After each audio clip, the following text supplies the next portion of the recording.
Welcome back to the Get Off the Treadmill podcast for practice owners and leaders, where we are obsessed with how to build a successful practice and get a life too. I'm Chuck Blakeman, and we're going to dive into another topic that helps us make more money in less time, get off the treadmill, and rehumanize dentistry by giving everybody their brain back.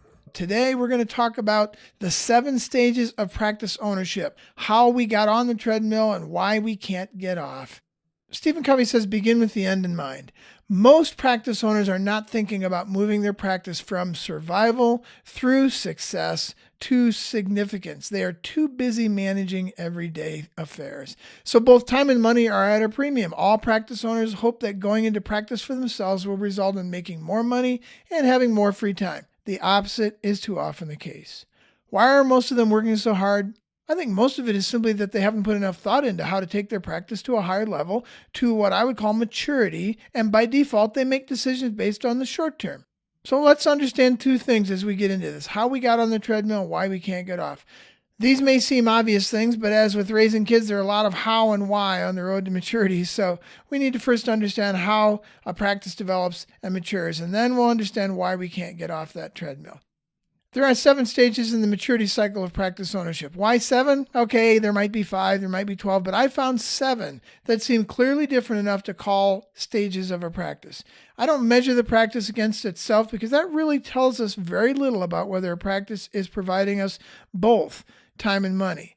So the 7 stages of practice ownership describes how the practice is affecting the owner, which is the only sensible measure of success for a privately owned practice. Let's look at these 7 stages and figure out how they apply to you. In this podcast, we'll take a good look at the first 4 stages because these are the 4 that teach us how we got on the treadmill. Stages 5 through 7 are the ones that get us off, so we'll walk through them in part 2 of the podcast next week. Stage 1. Stage 1 is about concept and startup. Stage 1, startup. This is the stage everybody dreams about. We envision the future with bustling streams of patients coming in and out of our practice, creating rosy spreadsheet projections. On paper, the practice looks absolutely unassailable. True startup only comes when you finally commit money and time to getting started. Until then, you're just dreaming up a concept. But now the real fun begins. The operative emotion in stage 1 is a sense of euphoria for having pushed your dream to reality. What fun! It's a great stage and we should relish it, but startup isn't something you want to drag out. Get through it as quickly as possible. When we get through stage 1, we get into stage 2, survival. Why should you get moving fast in stage 1? To avoid as much of stage 2 as possible. Have you ever seen those guys who take snowmobiles out on frozen lakes and see if they can get them going fast enough to hydroplane across a patch of water? If you can, you'll want to hydroplane across stage 2. But in some cases, no matter how intentional you are about starting up, at least a short stint in stage 2 is unavoidable. You know you're in stage 2 because more money is going out than coming in. We color this stage full-on red because the practice is bleeding. But it's the most innovative stage of a practice. Painful as it can be, there are some very significant benefits that come from stage 2 survival. You will likely look back on it fondly as the most developmental stage you ever went through once you're through it. Most of the great ideas come at this point because survival is a very strong instinct. We'll do whatever we need to and be as creative as possible to get out of this stage. What nobody bothered to tell you before you started your practice or while you were hanging out your first sign in stage 1 is that we burn a lot of fuel on takeoff. An aircraft burns a lot more fuel on takeoff than at any other time in the flight. Practices do the same thing. You may not have thought it would be this tough, but the red carpet of success isn't rolled out very often. If you skip the survival stage, congratulations, that's rare. I've built 12 businesses in 8 industries so far, and every time I have ended up saying, I didn't think it would be this tough. I was burning fuel like mad to begin with. I'm pretty sure it won't happen in business number 13. Yeah, right. And denial is a river in Egypt. So in stage 2, as you burn through funds from outside the practice, you need to generate funds by urgently driving patient acquisition. That becomes your sole focus. A quick word of caution on this. Be careful. A successful practice is not measured by patient acquisition, but by patient retention. The best marketing you can have is not Facebook. It's great dentistry combined with great customer service. In stage 2, the euphoria stage 1 is gone. Time is grinding along, patients aren't coming as fast as projected, and expenses are mounting. Over the first 6 months or so, the operative emotion gradually turns from what fun to I didn't think it would be this tough. Your projections aren't working out as they bump up against the real world, and those patients who were supposed to bang your door down, they're not materializing. With outside funds dwindling, you need money, and to get money, you need patience. Patient acquisition becomes everything. This is like the trained seal thing. It works. The problem right out of the gate here is that stage 2 is where you begin to train yourself to spend 30 years on the treadmill as a hostage to your practice. Already at this early stage, your practice is training you in a very bad habit, making money. As you focus on patient acquisition, you get patients and money starts to come in. It's working, or so you think. But the subliminal message from the tyrant that is your practice is focus on making money. It's the right thing to do.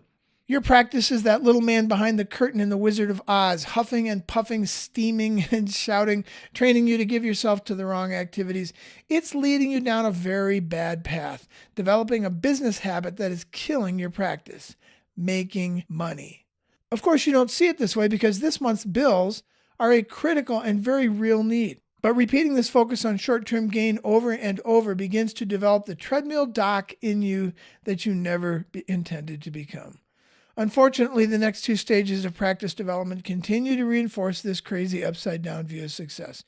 Stages 1 and 2 focus on patient acquisition. Stages 3 and 4 get you focusing on production, the craft, the technical part of being a dentist. And sadly, the change in focus from patient acquisition to craft only reinforces Treadmill Doc's grasp on you.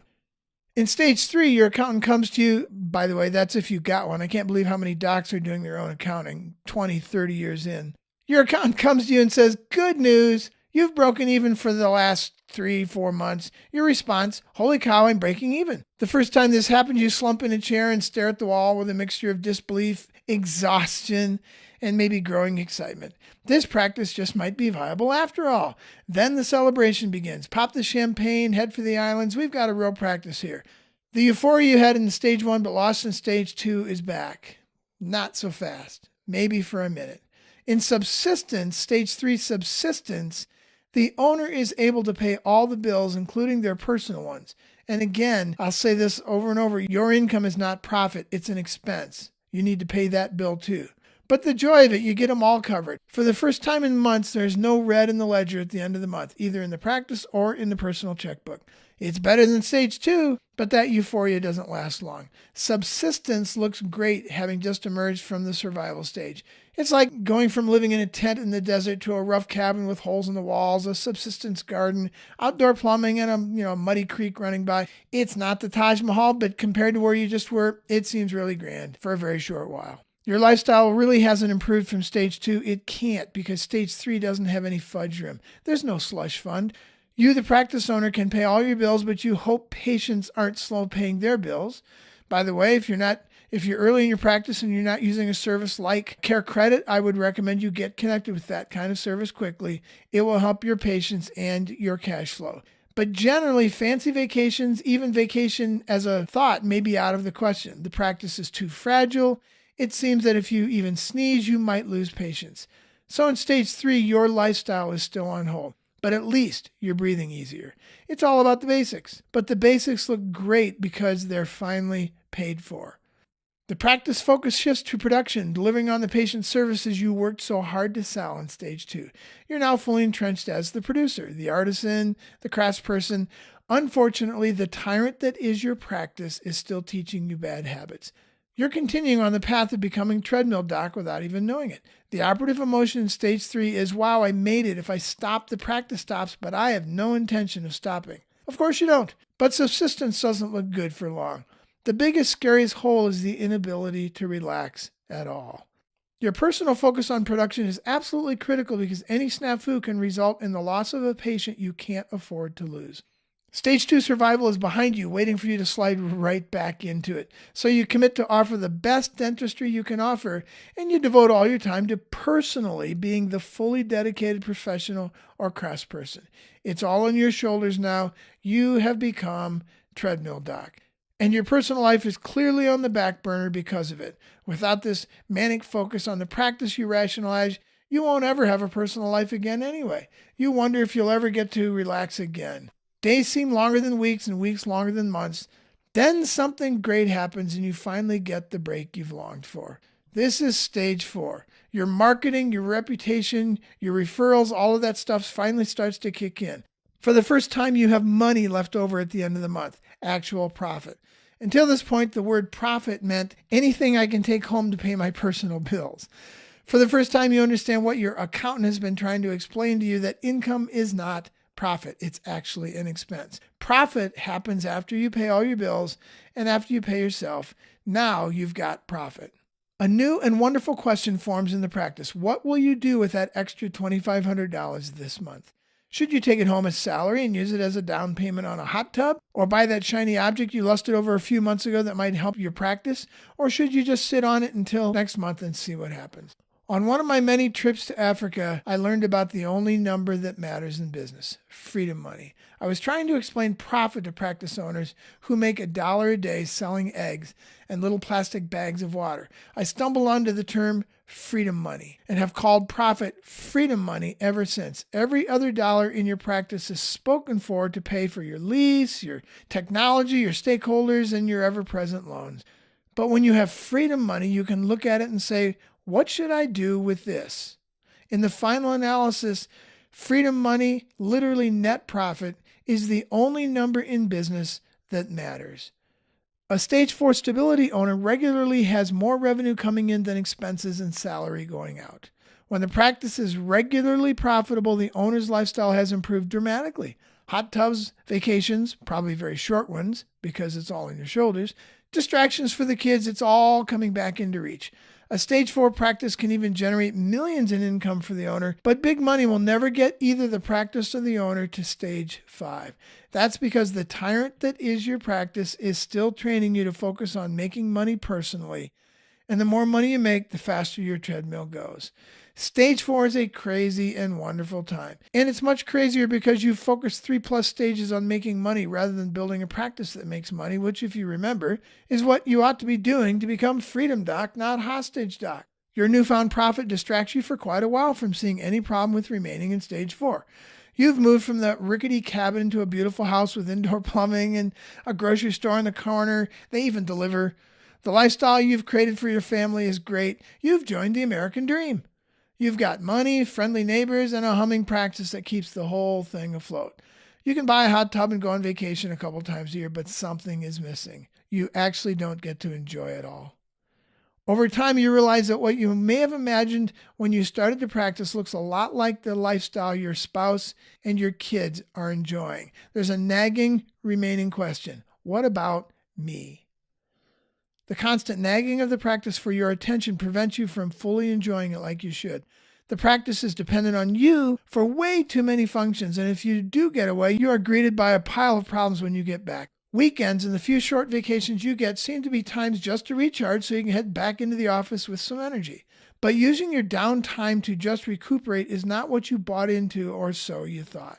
I get it. My first 5 businesses, I did the same thing. So what did you buy into when you started or bought this practice? Stage 4 is the American dream, isn't it?